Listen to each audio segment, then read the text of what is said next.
Est-ce que ça fonctionne mieux le son? Pas de son, c'est bon. Ça y est, c'est bon? On peut peut-être avoir confirmation. Ouais, c'est bon. Ok, parfait. Bon, on va reprendre alors le sujet. Donc, pour reprendre, bienvenue à tout le monde dans ce webinaire. L'enjeu aujourd'hui, c'est d'évoquer un sujet qui est crucial dans la préparation de la retraite, hein, la méthodologie de validation des trimestres de retraite. Évidemment, tout le monde le sait, le sujet des trimestres est au cœur du calcul de nos pensions et on a une veille assez attentive sur ces trimestres de retraite. Ça fait partie souvent des sujets qui sont le mieux maîtrisés, sur lesquels tout à chacun a un œil assez précis quand on reçoit son relevé de carrière, de regarder si on retrouve bien 4 trimestres de façon successive chaque année tout au long de sa carrière. Avant peut-être de rentrer dans la méthodologie d'acquisition de ces trimestres de retraite, puisque on sait qu'il faut être attentif aux trimestres, mais souvent on sait moins comment on acquiert ces trimestres tout au long de sa carrière. On peut déjà se poser la question de à quoi servent les trimestres de retraite.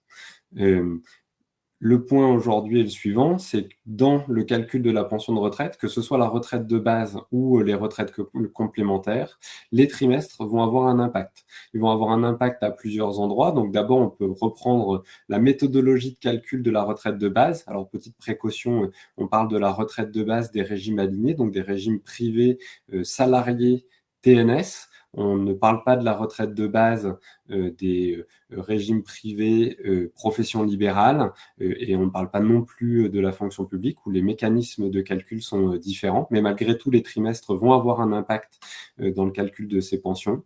Le premier impact dans le calcul de la retraite de base, c'est que la retraite de base dans les régimes alignés est calculée sur les 25 meilleures années de rémunération qu'on a eu tout au long de sa carrière. Ça, c'est l'assiette de calcul. Ensuite, les trimestres vont avoir un impact puisqu'on va appliquer à cette moyenne un taux de liquidation. C'est notre histoire de taux plein ou de décote. Ce taux de liquidation va être fonction du nombre de trimestres acquis tout au long de sa carrière et fonction du nombre de trimestres nécessaires en fonction de son année de naissance. En fonction de son année de naissance, on nous donne un nombre de trimestres à obtenir pour pouvoir bénéficier de ce taux plein. Donc, on a un nombre de trimestres en fonction de son année de naissance qui est compris entre 168 et 172 trimestres à valider tout au long de sa carrière pour pouvoir avoir ce taux plein. Si j'ai tous les trimestres, j'ai un taux de liquidation à 50%. S'il me manque des trimestres, je vais avoir une décote qui va s'appliquer sur ce taux de liquidation de 50%. Et puis, on a un deuxième impact dans le calcul. On va regarder le nombre réel de trimestres que j'ai acquis, la durée d'assurance, sur le nombre de trimestres, là encore, qui m'était demandé en termes de date de départ. On a un mécanisme qui est un petit peu similaire dans les retraites complémentaires. Donc là, on est en général face à des retraites qui fonctionnent par points. Donc, on regarde le nombre de points que j'ai cagnotés tout au long de ma carrière. On me donne la valeur d'un de ces points. Et là encore, en fonction du nombre de trimestres que j'aurai acquis tout au long de ma carrière, on va appliquer un taux de liquidation. Si j'ai tous mes trimestres, j'aurai un taux plein et entier. S'il me manque des trimestres, là encore, j'aurai une décote. Donc, on voit ici que les trimestres vont jouer sur le montant et la méthodologie de calcul de ma pension de retraite. On ne parle pas de la date de départ, hein, puisque la date de départ, elle n'est pas fixée par les enjeux de trimestre. Je peux partir en retraite même si il me manque des trimestres de retraite. Je partirai à l'âge légal et potentiellement s'il me manque des trimestres avec une décote, mais dans tous les cas, je pourrais partir. Par contre, s'il me manque des trimestres, ma retraite subira une décote. Donc, on voit l'impact financier du nombre des trimestres que j'aurai validé tout au long de ma carrière. Et puis, on a un deuxième impact dans la validation des trimestres de retraite, c'est souvent ces trimestres de retraite vont jouer dans les dispositifs de départ en retraite anticipé. On a fait il y a un mois un webinaire sur le dispositif carrière longue. On voit pour l'exercice que dans le cadre de carrière longue, on me demande d'avoir déjà un certain nombre de trimestres validés avant mes 16, 18, 20 ou 21 ans. Et puis on me demande d'avoir un nombre de trimestres, le nombre de trimestres requis fonction de mon année de naissance de façon anticipée. Donc là, pour ces dispositifs, et on retrouve un mécanisme un petit peu similaire pour la retraite progressive, le stock de trimestres que je vais avoir acquis tout au long de ma carrière va également jouer dans mes capacités à ouvrir ou ne pas ouvrir, à être éligible ou à ne pas être éligible à certains dispositifs de départ anticipé au niveau de ma pension de retraite. Donc, si on doit faire le résumé, les trimestres ont un impact à la fois dans toutes les situations, sur le montant et sur la méthodologie de calcul de ma pension de retraite. Et les trimestres ont également un impact, dans certains cas de figure, sur la méthodologie de départ en retraite et notamment la capacité à ouvrir certains dispositifs de départ anticipé ou de gestion de ma fin de carrière. Maintenant qu'on a vu à quoi servaient ces trimestres de retraite, on peut se poser maintenant la question de comment est-ce que l'on valide des trimestres de retraite tout au long de sa carrière. Donc, si on reprend l'exercice, on vous a posé quelques questions, on est à l'étape de questions pour un champion, et c'est souvent quand même la question qui est centrale, c'est comment est-ce que je valide des trimestres? Alors, on a proposer plusieurs réponses. Première situation, un trimestre, c'est 90 jours, donc en travaillant 90 jours. Deuxième possibilité, il me faut une rémunération minimale pour pouvoir valider ces trimestres de retraite. Ou troisième possibilité, on fait un mix des deux. Il faut à la fois travailler 90 jours et à la fois avoir un minimum de rémunération. Donc, je crois que le sondage est lancé. On va attendre quelques secondes que chacun puisse participer, puis on pourra regarder par la suite la réalité de la méthodologie d'acquisition.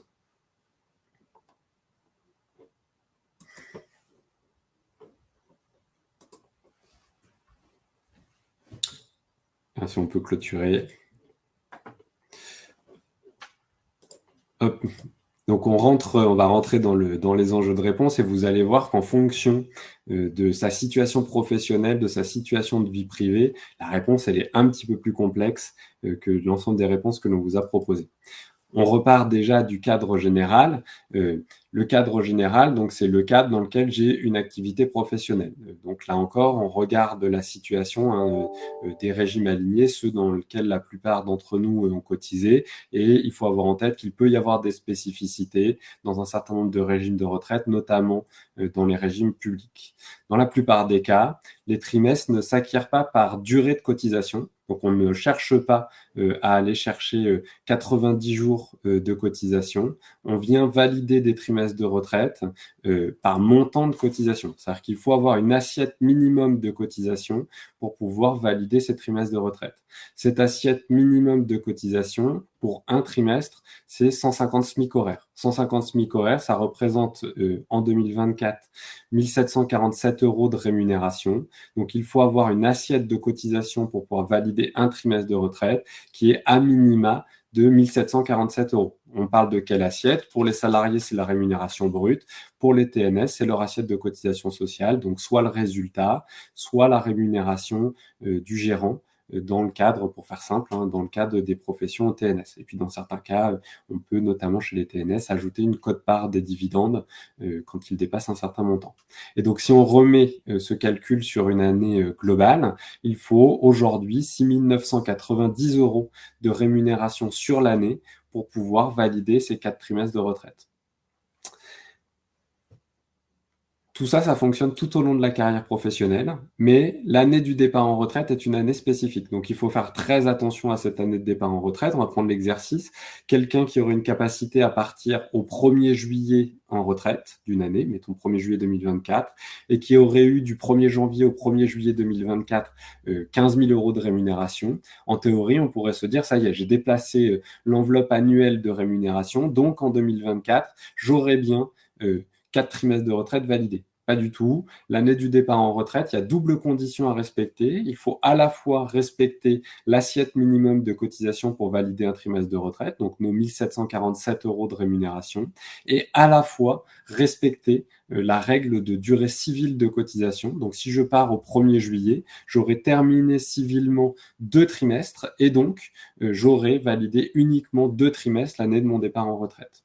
D'où une question, si on pousse la date et quelqu'un qui aurait cette possibilité de partir pour l'exercice au 1er septembre, une question qui peut se poser, c'est que s'il part réellement au 1er septembre civilement, il aura validé 2 trimestres de retraite. Et donc, au 1er septembre, on retiendra pour l'année 2024 uniquement 2 trimestres. On pourrait se poser la question de l'opportunité de décaler la date de départ en retraite au 1er octobre pour aller chercher la validation d'un 3e trimestre de retraite si ce 3e trimestre pouvait présenter une utilité dans le calcul de la pension. Donc là, l'enjeu, c'est de dire qu'est-ce que ça me rapporte en plus d'avoir un trimestre de plus et donc d'avoir attendu un mois ou différé ma liquidation de pension de retraite d'un mois par rapport à une situation où je liquide au 1er septembre. Combien j'ai perdu de retraite pendant un mois à ne pas l'apercevoir, combien j'aurai une majoration par la suite si je décale mon départ en retraite d'un mois.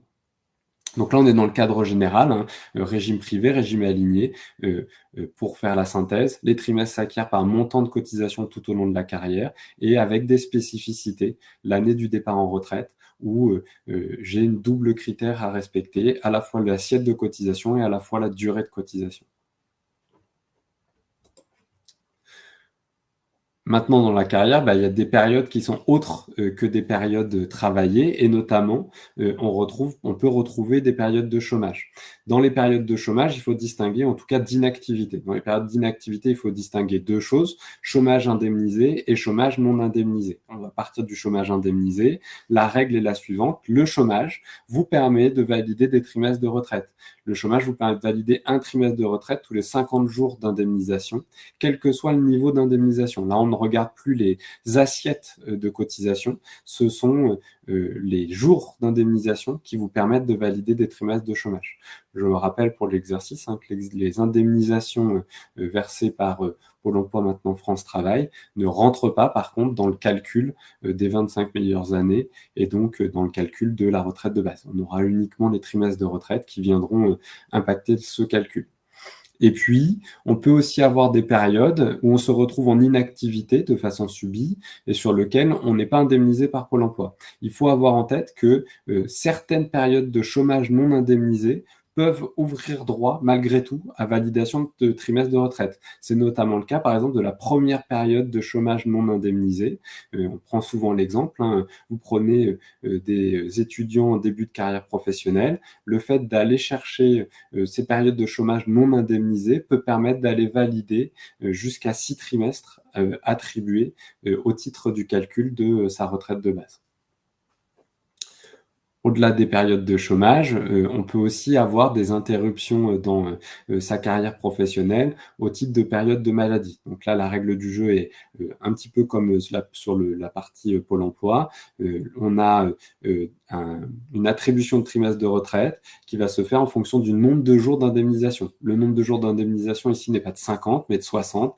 Donc tous les 60 jours d'indemnisation, on valide un trimestre de retraite. Et de la même façon que pour le calcul de la retraite de base dans le cadre d'une période de chômage, les indemnités journalières, dans la plupart des cas, on pourra regarder quelques exceptions, les indemnités journalières ne rentrent pas dans le calcul de la retraite de base, mais là encore permettront de valider malgré tout des trimestres de retraite.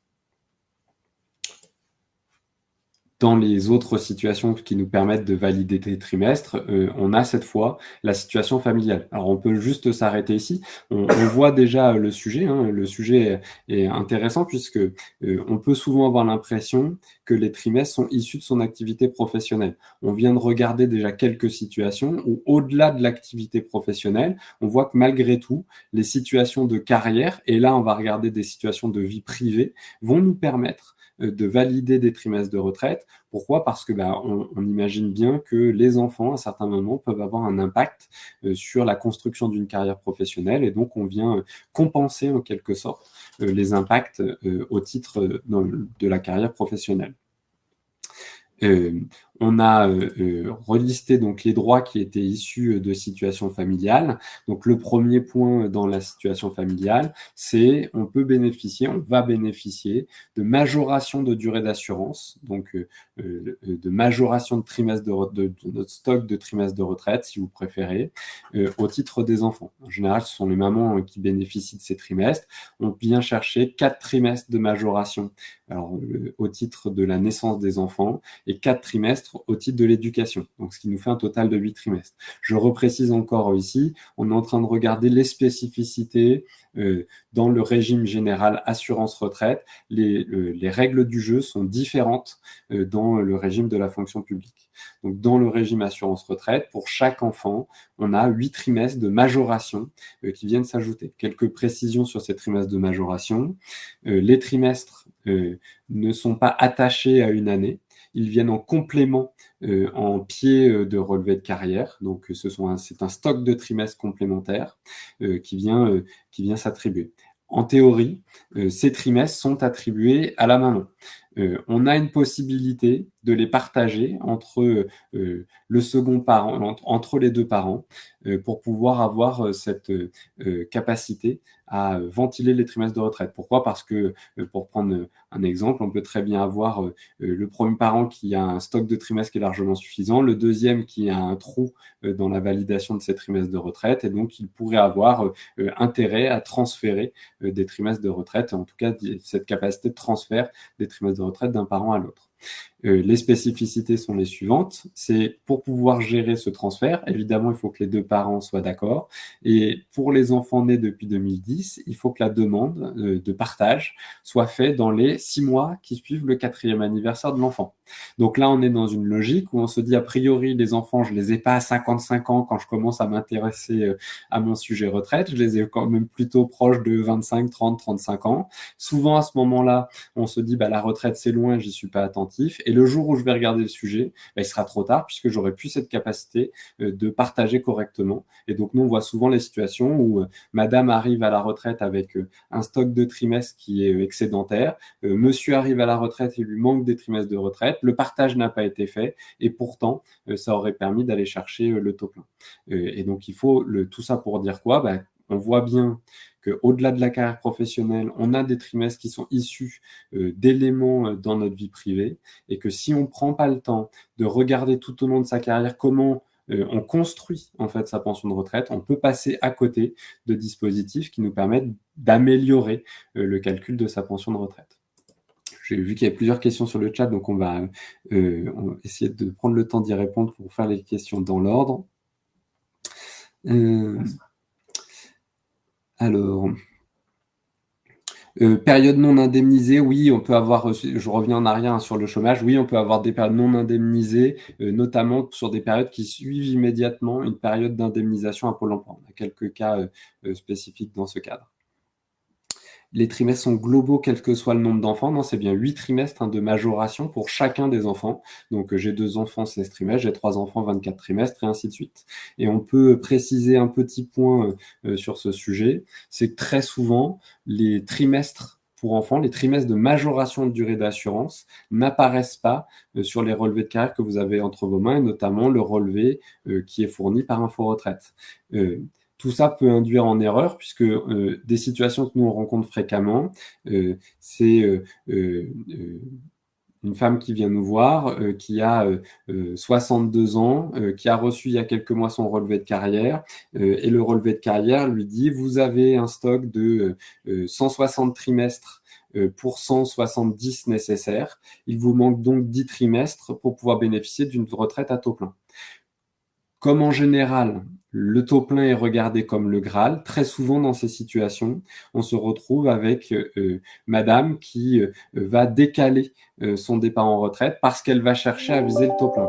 Sauf que quand on l'interroge, on lui dit « Est-ce que vous avez des enfants ?» Oui, 2, 16 trimestres.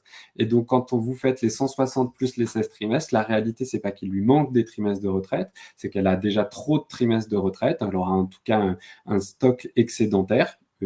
Précision, les 6 trimestres qui dépasseront 160 plus les 16, 176 pour 170 nécessaires dans mon exemple, les 6 trimestres n'auront pas d'impact dans le calcul de sa pension de retraite.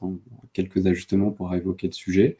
Et donc, malgré tout, l'information reçue sur le relevé de carrière, là encore, il faut être attentif parce que si on ne sait pas que ces trimestres de retraite existent et qu'il faut les ajouter, et encore une fois, et qu'on prend l'information pour argent comptant, on peut se retrouver dans une situation où où on a mal interprété la législation et donc mal fait jouer ses droits à la retraite. On a cru qu'on ne pouvait pas partir immédiatement, alors que, en tout cas à taux plein, alors qu'on avait cette possibilité de bénéficier d'une retraite à taux plein dès ses 62 ans dans l'exemple que l'on prenait. Donc il faut systématiquement penser à regarder s'il y a des trimestres de majoration et les ajouter. On a encore des questions qui arrivent sur le chat. Ma femme est fonctionnaire, transfert possible. Alors là encore une fois, hein, ce qu'on a dit, c'est attention, dans la fonction publique, la validation des trimestres de retraite est très différente. On n'a pas cette potentiellement, on n'a pas cette règle de 8 trimestres de majoration en fonction de l'année de naissance des enfants. La validation de trimestres va déjà se faire de façon différente. Donc le premier point ici, c'est de regarder quel est le nombre de trimestres réels ou pas qui serait validé dans le cadre de la carrière fonction publique. Et est-ce que les transferts sont possibles pour les enfants nés avant 2010 ? La règle de transfert existe, mais dans des cas qui sont très limités. Donc, on a beaucoup moins de possibilités de transfert. C'est très rare sur les enfants qui sont nés avant 2010. Encore. Et je remonte. Est-ce qu'on peut partir à taux plein si je n'ai pas l'âge de la retraite ? Non, si je n'ai pas l'âge de la retraite, sauf dans un certain nombre de cas de figure. On peut reprendre rapidement ce point et on pourra refaire un webinaire spécifique sur les méthodologies de départ en retraite. Le principe est le suivant. Normalement, je peux faire jouer ma pension de retraite à partir du moment où j'ai atteint l'âge légal ou à partir du moment où j'ai validé des cas dérogatoires de départ en retraite. Un des éléments qui vous permettrait de partir à taux plein avant l'âge légal, c'est certains cas de figure d'handicap et d'invalidité, mais on rentre dans des spécificités, dans des cas qui sont très spécifiques. Le taux plein, le montant de pension maximum possible. Comment demande-t-on le partage des trimestres des enfants ? On va prendre les questions d'ordre, pardon. Comment est-ce qu'on demande le partage de trimestres des enfants ? Il y a un formulaire spécifique à renvoyer à l'assurance retraite pour pouvoir faire cette demande de partage. Donc, il y a un formulaire dédié sur ce sujet.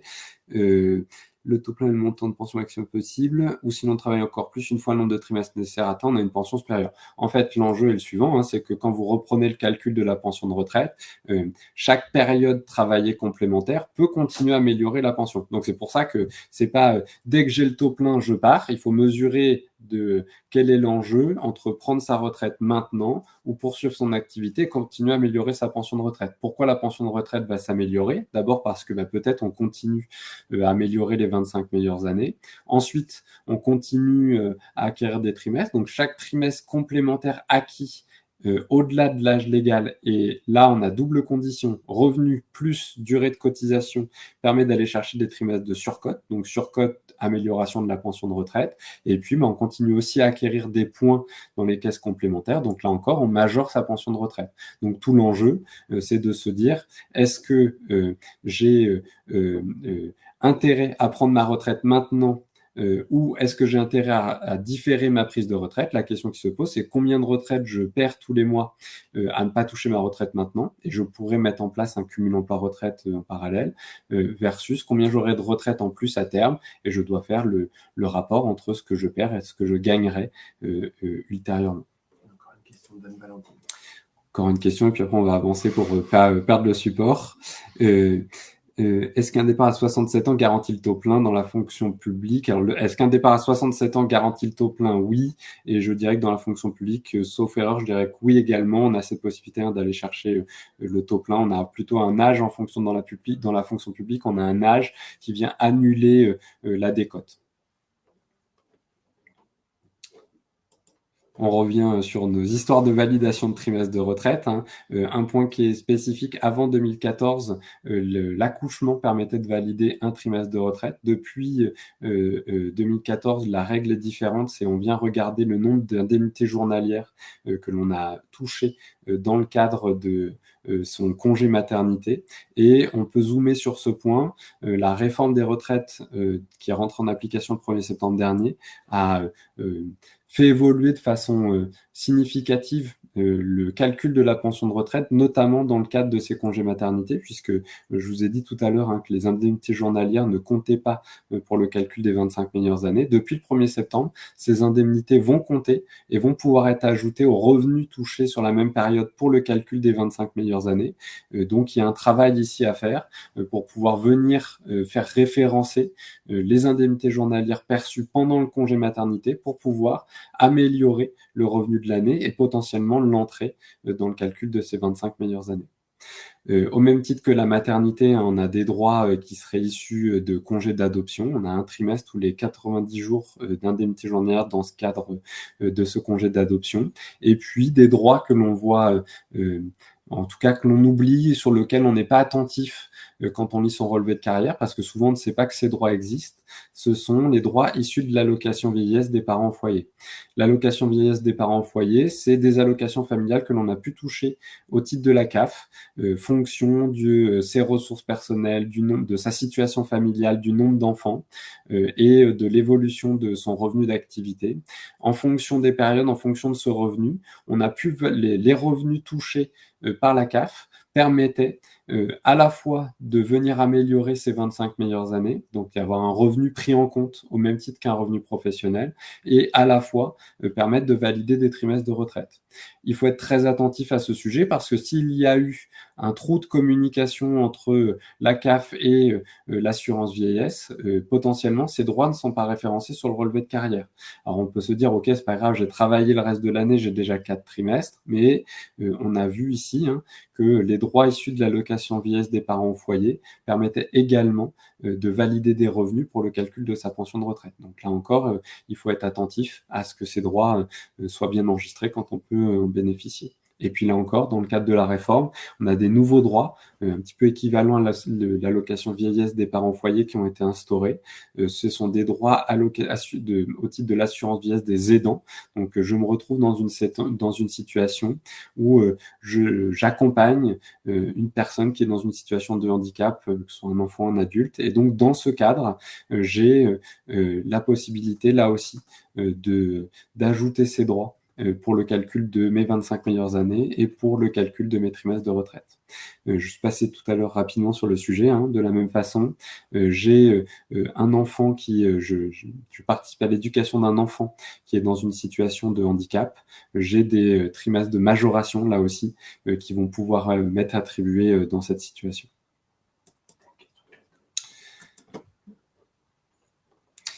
Je suis père de 3 enfants, quel impact sur le calcul de mes trimestres? Pas d'impact sur le calcul des trimestres, sauf à ce qu'il y ait eu partage avec la maman des enfants. Par contre, il y aura un impact sur le calcul de votre pension de retraite, puisque le fait d'avoir eu plus de 3 enfants vous permet de bénéficier d'une majoration au titre de votre pension de retraite. Pour faire simple et synthétique, vous bénéficiez d'une majoration de 10% de vos pensions de retraite, à la fois régime de base et régime complémentaire. Autre situation qui permet de valider des trimestres de retraite, le service militaire. Donc le service militaire, la règle est la suivante. On va valider un trimestre de retraite tous les 90 jours d'incorporation. Il y a une spécificité, c'est que souvent, on a une possibilité d'aller chercher un 5e trimestre de retraite. Pourquoi? Parce qu'une année, c'est 4 fois 90 jours, 360 jours, plus 5 jours. Et le plus 5 jours fait que, en théorie, on devrait valider 4,05 trimestres et qu'on vient chercher l'arrondi supérieur. Donc, dès qu'on a eu plus de 360 jours d'incorporation, on a cette capacité à aller chercher un 5e trimestre de retraite. Et la particularité de ce 5e trimestre de retraite, c'est qu'il est flottant. On a pris un exemple pour que ce soit clair. Vous prenez quelqu'un qui a une période de service militaire du 1er juillet 78 jusqu'au 30 juin 79. En 78, il va valider 2 trimestres de retraite. On a 2 fois 90 jours qui vont arriver en 78. Et puis en 79, rebelote, on va valider 2 fois 90 jours, plus les 5 jours. Ces 5 jours vont nous ouvrir droit au 5e trimestre de retraite. Et donc, la question se pose de où arrive le 5e trimestre. En théorie, on se dit il arrive en 79 puisque c'est la fin du service. La particularité de la législation fait qu'on peut choisir si besoin, de ramener le trimestre sur l'année 78. On prend l'exemple. Imaginez que dans l'exemple que je prends, la personne est tout de suite à l'issue de son service militaire, repris une activité professionnelle rémunérée. On a vu tout à l'heure, imaginons qu'elle ait gagné suffisamment pour pouvoir valider la rémunération minimale pour valider les 4 trimestres de retraite, auquel cas, en 79, la personne aura déjà 4 trimestres cotisés, plus 2 au titre du service militaire, les trimestres cotisés prime. Donc, on retiendra les trimestres cotisés au titre de sa carrière salariée. Et dit autrement, si le 5e trimestre arrive en 79, déjà que j'en ai pas besoin au titre de mes 2 premiers trimestres, le 5e, là encore, me sert à rien.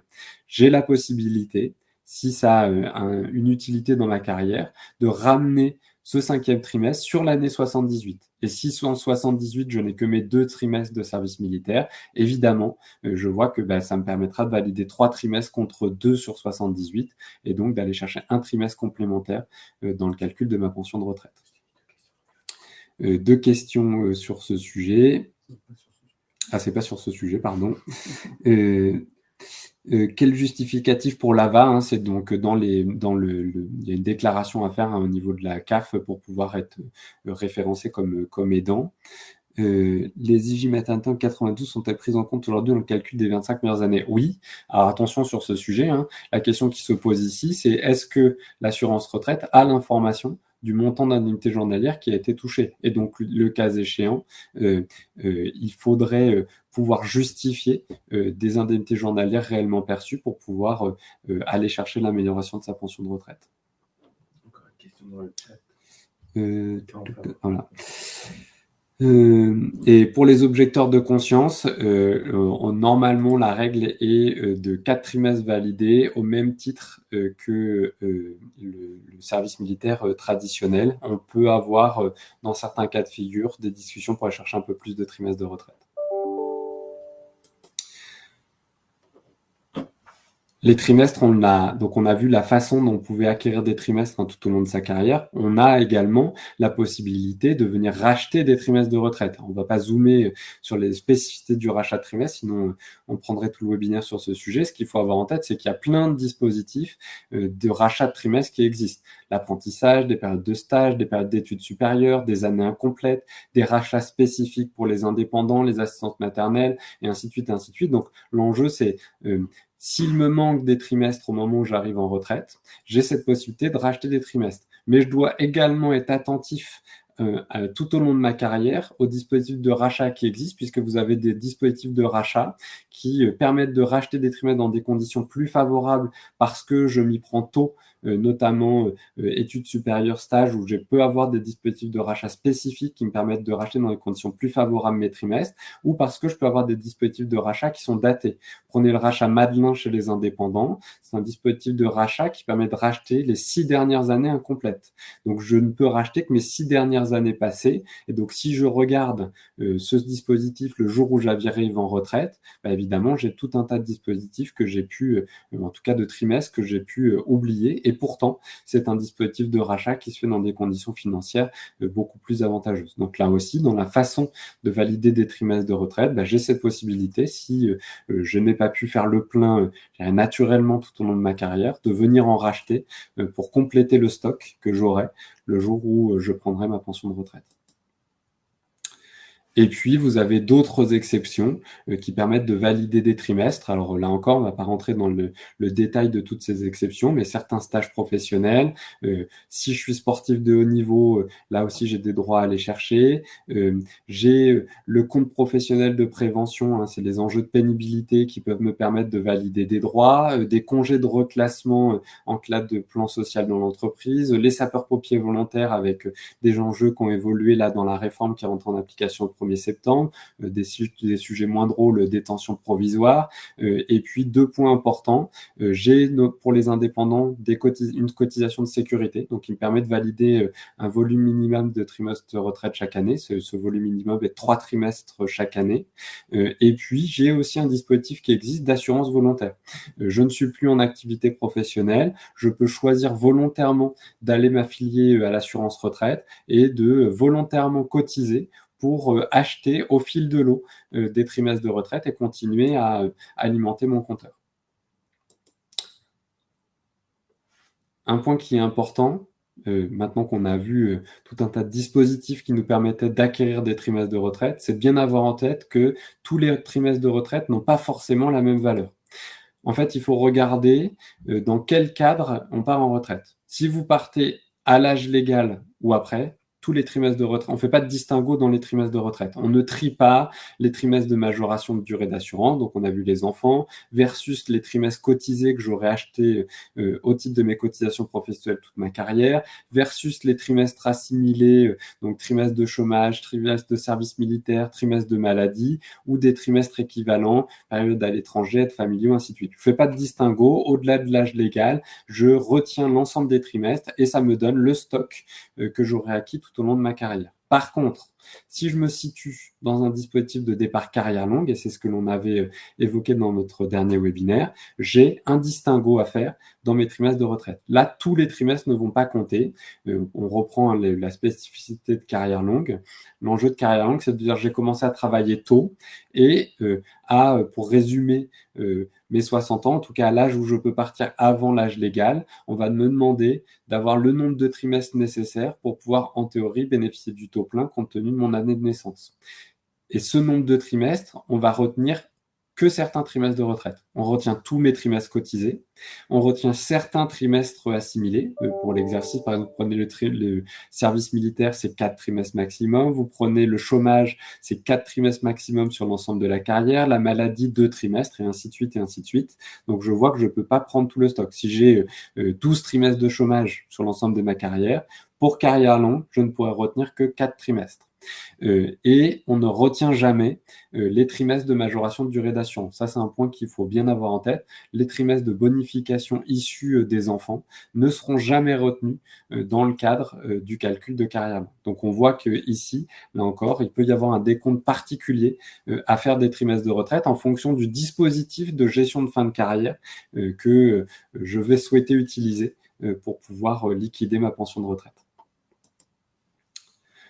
Si on doit faire une conclusion, évidemment, il faut surveiller de près ces trimestres de retraite. Il faut avoir un œil critique quand vous regardez votre relevé de carrière et pas juste s'arrêter à essayer de retracer trimestre égal activité professionnelle. Et donc, je regarde si en face de chaque période d'activité professionnelle, j'ai bien des trimestres de retraite, puisqu'on a vu que les situations de vie personnelle, de vie privée, que ce soit les enfants, des situations de maladie, des situations d'invalidité, ainsi peuvent ouvrir droit à validation de trimestres de retraite. Et donc, évidemment, quand je prends mon relevé de carrière, je retrouve bien ma carrière professionnelle. Donc là, tout va bien. Je retrouve la plupart du temps les différents éléments de vie, la VPF, le chômage, la maladie qui me permettent de valider des trimestres de retraite. Mais ça fait partie des sujets sur lesquels il peut y avoir des trous dans la raquette.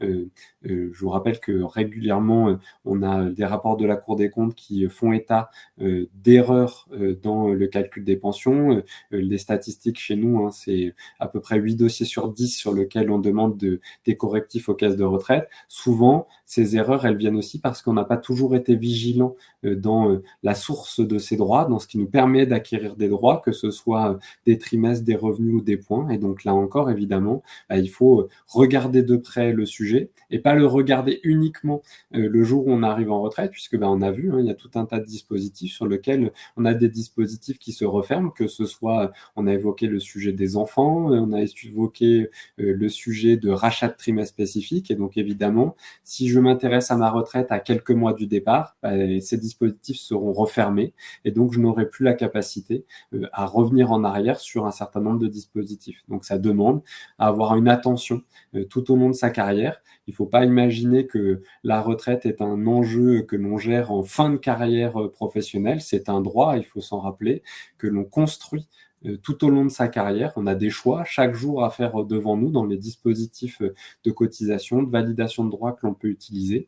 Et donc, le plus tôt je suis attentif au sujet, le plus tôt j'ai cette capacité à choisir et à piloter la construction de ma pension de retraite. On va pouvoir répondre aux dernières questions. Et puis évidemment, si certains veulent qu'on aille un peu plus loin sur la situation perso, on vous met un lien à disposition pour qu'on puisse échanger, prendre un rendez-vous, puis échanger avec vous plus en direct. Je reprends les questions. Hop. Mon relevé de carrière ne fait pas apparaître 4 années d'activité en Angleterre. Alors, voilà. Donc, on peut zoomer effectivement sur les trimestres de période à l'étranger.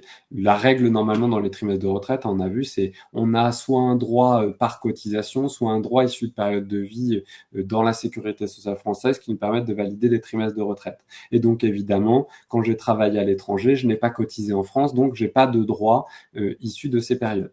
Maintenant, la réalité, et donc si je devais liquider en tenant compte de ces périodes comme un trou, je serais impacté dans le calcul de ma pension de retraite. Donc là, maintenant, vous avez des droits spécifiques qui sont issus de ces périodes. Il faut regarder, en fait, s'il y a un accord de sécurité sociale entre la France et le pays dans lequel vous avez travaillé. Donc, de manière générale, Union européenne et maintenant Angleterre suite au Brexit, oui, on a un accord de sécurité sociale. La Suisse, le Luxembourg, le Liechtenstein, la Norvège également. Et puis, vous êtes tout un tas de pays dans lesquels la France a signer une convention de sécurité sociale.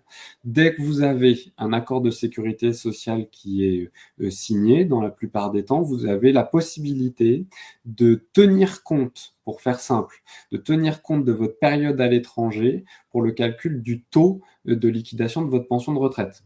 Le revenu que vous avez eu à l'étranger ne rentrera pas en ligne de compte dans le calcul de votre pension, mais par contre, le taux de liquidation pourra tenir compte de cette période faite à l'étranger. Alors, on ne rentre pas dans le détail, là encore, on pourra faire un webinaire spécifique sur ce sujet, mais l'enjeu, c'est celui-là. La sécurité sociale, l'assurance vieillesse française doit se mettre en relation avec son homologue à l'étranger, qui l'informera des périodes travaillées, et à partir de là, il y aura un recalcul de trimestres équivalents qui seront retenus pour le calcul de votre pension de retraite. En général, la démarche se fait plutôt tardivement au moment du départ par les caisses de retraite. Et donc, pour être concis dans la réponse, les périodes faites à l'étranger, à partir du moment où il y a un accord de sécurité sociale, vont impacter le calcul de la retraite en France. Là encore, attention, quand vous rentrez sur le simulateur public, évidemment, les périodes n'étant pas référentielles ne seront pas retenues dans le calcul. Donc, il faut l'avoir en tête puisque ça peut impacter les choix de date de départ, la méthodologie de calcul de la pension. Et point complémentaire, ça ne fait pas perdre de droits sur la retraite que vous aurez dans le pays étranger. Vous avez cotisé potentiellement en fonction de la législation locale, vous avez des droits issus de ces régimes. C'est pas parce que on tiendra compte de la période étrangère sur le calcul de la retraite française que ça fait échec à la mise en paiement de la retraite à l'étranger. S'il reste quelques questions, on peut prendre le temps d'y répondre et puis sinon on sera à votre disposition pour y répondre individuellement par la suite.